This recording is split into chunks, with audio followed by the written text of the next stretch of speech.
folks, I'm XFL Jim, your movie reviewer.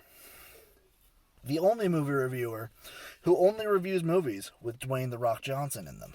Now, since it's Halloween...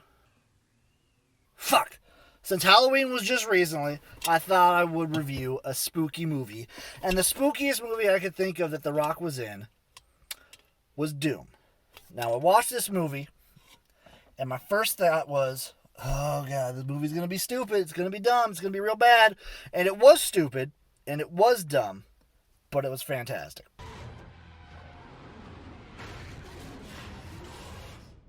This movie is a classic.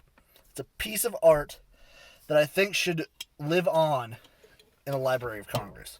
Right next to Revenge of the Sith and whatever other fancy art movies are in there.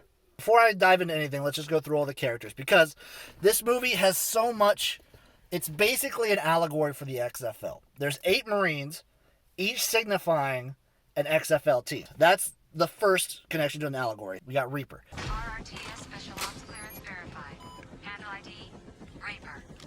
He is the Houston Roughnecks. No matter how much they let you be in a game, they'll never let you win. And Reaper is synonymous with death, and the Roughnecks killed the entire league. They went undefeated. They were great. So Reaper, Roughnecks, also works out R&R, so there's that.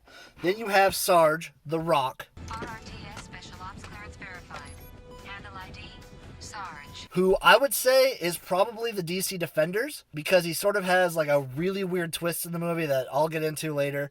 And the Defenders had that twist after Cardale saw the Sonic movie, and then he went to shit. I would probably say that those two are pretty synonymous. Then you have Duke. Handle ID, Duke. Say my name, baby. Who's the player. He's the ladies' man. He loves all that shit. He's really trying to hook up with the girl scientist lady. That's obviously the LA Wildcats. Winston Moss is a player. Josh Johnson, player. So many players on that LA team, and it's LA. Then you have Destroyer. RRTS Special Ops Clearance verified. Handle ID, Destroyer. Daddy's home. He's a badass. He has the best fight in the entire movie, in my opinion. He's the Battlehawks, because the Battlehawks probably had some of the most entertaining games, in my mind. They had the first kick return for a touchdown. They had so much entertainment going on with them. It's just, the synonymity is just right there for you. Then you have Mac. Handle ID, Mac. He's not really a main part of the movie. He's in it for like 10 seconds. He's probably the Dragons. Because people remember the Dragons, and there's like, yeah, they were pretty good. They had some like, oh, the Dragons. I love them. Trust me, I love all my XFL teams. I love them all. But the Dragons are kind of just like that. Yeah, they were in the league. They're that team. And you had the kid. Handle ID, the kid. The kid? The sniveling little piece of shit who's scared all the time. And that's perfect for the Tampa Bay Vipers and Mark Trestman. Because they are cowards. Mark Trestman was a coward. He was my coward of the week like 3 times in a row. The kid scared, sniveling Mark Trestman, coward of the week. This kid would probably be the coward of the week. He's probably the coward of the movie. Then you had Portman. Handle ID, Portman. Kind of a snarky little shit asshole guy. I would describe him more as like a rat. So I would say he's the New York Guardians, because they're the rats of the league. And he's the rat of the movie. He's kind of a piece of shit. There was some tension going on in New York. A little bit of shitty tension. Then you have Goat. Handle ID, Goat. The religious guy, kind of cutting himself up. He's sort of like serious. He's got the fucking buzz sort of cut. I would say that's the closest resemblance to Dallas because of their injuries. And they really were a serious team. And then a lot of self-inflicted bad happenings with Dallas. So all the Marines line up perfectly with an XFL counterpart. The allegory doesn't stop there, folks. You have The Rock as the leader, which is the allegory for The Rock. He's playing kind of himself in some respects, as well as playing the DC Defenders. He's playing himself in that fact that he's leading this group, these Marines, the XFL, into this unknown territory to take on this foe, which is spring football, which hasn't been as dominant as I personally would like it to be. He's taking them on. He's bringing them forward. He's leading this group. That's allegory number 2. Then you have BFG, Better Football Game. It's right there, folks. It's just right there for the taking. It's like I'm opening my third eye right now watching this movie and seeing these movies with The Rock, and it's like his entire life has led him to lead this league. Oh, shit. There's too many other allegories just to count. Every single one of his movies so far has had at least one. This one has had the most so far. If you're going by that, this movie might be the best one. A lot of The Rock's movies have too many cuts going on. There was an issue with this in Gridiron Gang. There was an issue with this in Walking Tall. Too many cuts, especially during the action. This movie had too many cuts. I like the action, other than the fact there was just so many fucking cuts. And then the monsters look super stupid, which is probably great because the monsters represent the enemies of the XFL, like the Darren Rovels of the world, the Mike Florios, the fucking assholes who hate spring football.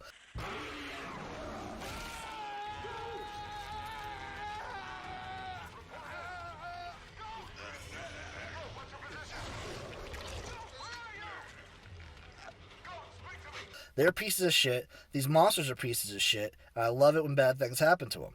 The twist in the movie where The Rock turns out to be the bad guy. Not a fan. I don't like it when movies make me root for the bad guy. And when The Rock shoots that kid in the neck, I was like, ooh! I can understand why. Because I'm rooting for him. He's the XFL chairman. He's the leader. He's my boss. He's like the best. And he kills the kid. And he turns into a monster. He turns into the fucking Mike Florios of the world. And I don't appreciate that. The Rock is better than them.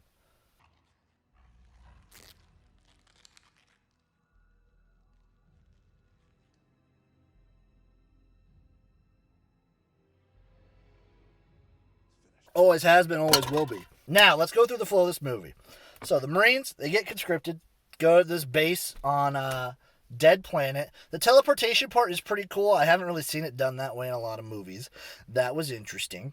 Same with, like, the weird nano walls and whatnot. So, they go up there, talk with some scientists about some science mumbo-jumbo or whatever. These aliens are, like, infecting people, but only certain people. The Marines go, they find the aliens start attacking them, Marines start dropping like flies, and then eventually The Rock turns evil, which is a terrible, terrible twist, and Carl Urban gets injected with super drugs, which I can relate to, because when I do my fucking Red Bulls and my smelling salts, I feel like I can just smash through a wall, so I understand that feeling. Him and The Rock fight. The Rock's makeup looks terrible. His effects look terrible, but I love it. And I hate it at the same time. And then Carl Urban wins, kicks The Rock back to the planet. They blow the planet to hell and save the day. That's Doom in a nutshell. Now, I've given you the story. I've gone through the characters. Let's go through my 5 things I like about the movie and 5 things I dislike. First off, I'll flip-flop it. So I'll do one thing I like, one thing I dislike, so on and so on and so on and so on. All right, so the first thing I like about the movie, I like the action. No. Sir, put it down. Contact report. The action was good. Choppy, but good. First thing I dislike, how choppy it was.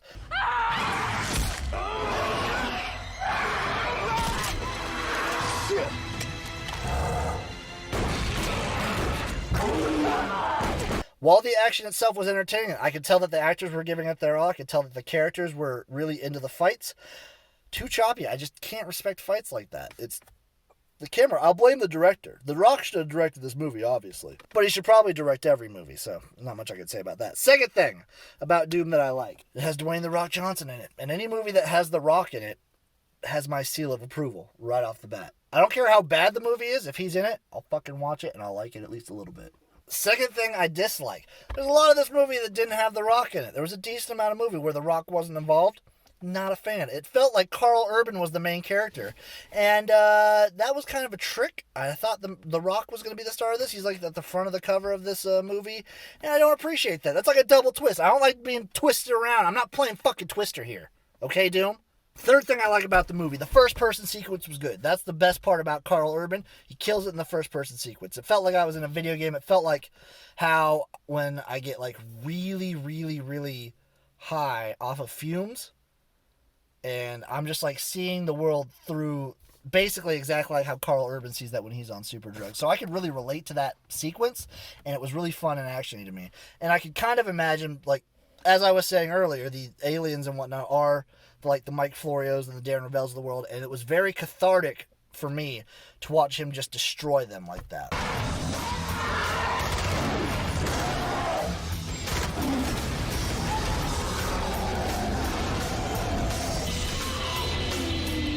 Third thing I dislike about the movie, the dumb fucking twist ending where The Rock's the bad guy. There's a storeroom to the south. It's got like 20 people holed up inside of it. We gotta do something. Your orders were to clear that sector. Is it cleared? No, I told them to stay put.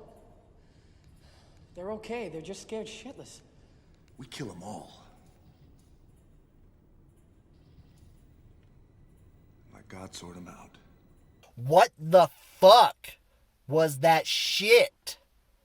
How are you gonna just make me root for this guy the whole time? He's The Rock, he's the best person on the planet, and then all of a sudden, he fucking shoots this kid in the throat. I'm like, whoa, where the fuck is this coming from, dude? Now. Go to hell. Holy shit! You're supposed to be leading the XFL, you're not shooting your subordinates in the throat. You think if fucking June Jones was going to go to The Rock and be like, hey, I think we need to do it this way and not this other way, you think fucking if Sam Schwarzenstein were to go to The Rock and be like, hey, we need to do the rules this way, not the way you want, The Rock would just shoot him in the neck? Unrealistic, bullshit premise movie. Don't appreciate the slander. Okay. Fourth thing I like about this movie.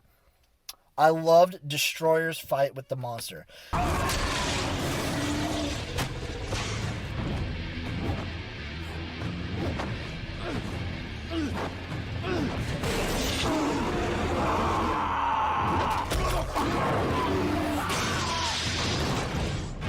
Besides Dwayne the Rock Johnson, Destroyer was probably the most badass person in the movie. That fight had everything I wanted. It was so good.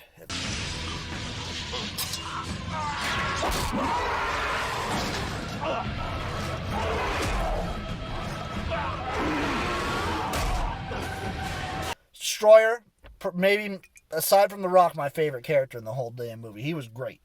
Shot that monkey up real good, too.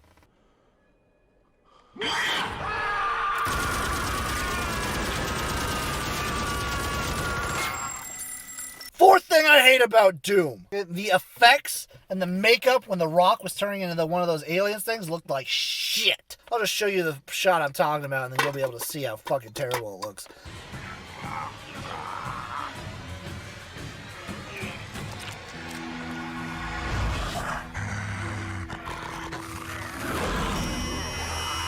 Fifth and last thing I loved about Doom. I liked The Rock's fight with Carl Urban. He had already turned heel at this point, but sometimes a heel's just what you need to make the plot go. And he gave it a great performance, and the fight was fun. They kind of both had superpowers, and that was super cool to watch. That being said, I was rooting for The Rock from that point on, because he kind of redeemed himself in my eyes. He was back being an alien and whatnot. He looked awesome. He was going to be the leader of the aliens. He was going to make them see how good the XFL could be. And I have to root for that, folks.